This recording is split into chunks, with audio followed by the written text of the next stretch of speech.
God often prepares his servants in hidden places before he reveals them in public ones. The wilderness was not a punishment for David, it was a training ground.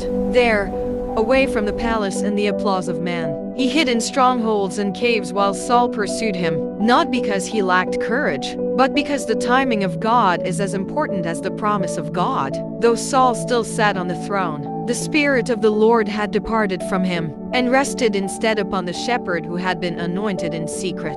David had no crown, no army, no city, only a promise, a harp, and a heart after God. Yet even in that lonely place, the hand of the Lord was still upon his life. And in that wilderness, God sent help.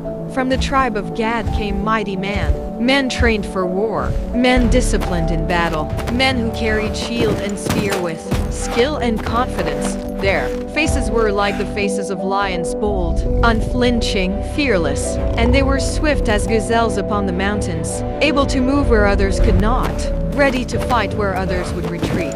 These were not weak men hiding from battle. They were not deserters running from conflict. They were warriors who chose alignment over comfort, purpose over safety, and God's anointed over a king who had lost the Spirit of God. They crossed the Jordan at flood stage. The waters were not calm. The path was not easy. The risk was real, but faith does not wait for perfect conditions. They did not ask for guarantees. They did not delay until the season was safer. They moved by faith, trusting that obedience to God was greater than fear of loss. When they stood before David, the future king tested their hearts. Discernment was necessary. Even in desperation, David had been betrayed before, and he knew that strength without loyalty is dangerous. So he asked them plainly, "Are you for me? Or have you come to betray me to my enemies?" And the Spirit of the Lord spoke through them, saying, "We are yours, O David. Peace to you, and peace to those who help you, for your God helps you." This was more than a pledge of loyalty. This was spiritual discernment.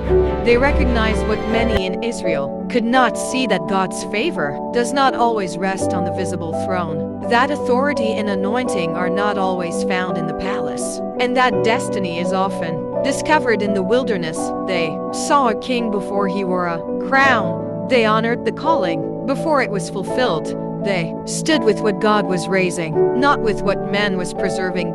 So David received them, and they became captains among his men. God did not send him followers. He sent him leaders, men who would help shape the kingdom long before it was established. Before the crown, there were caves.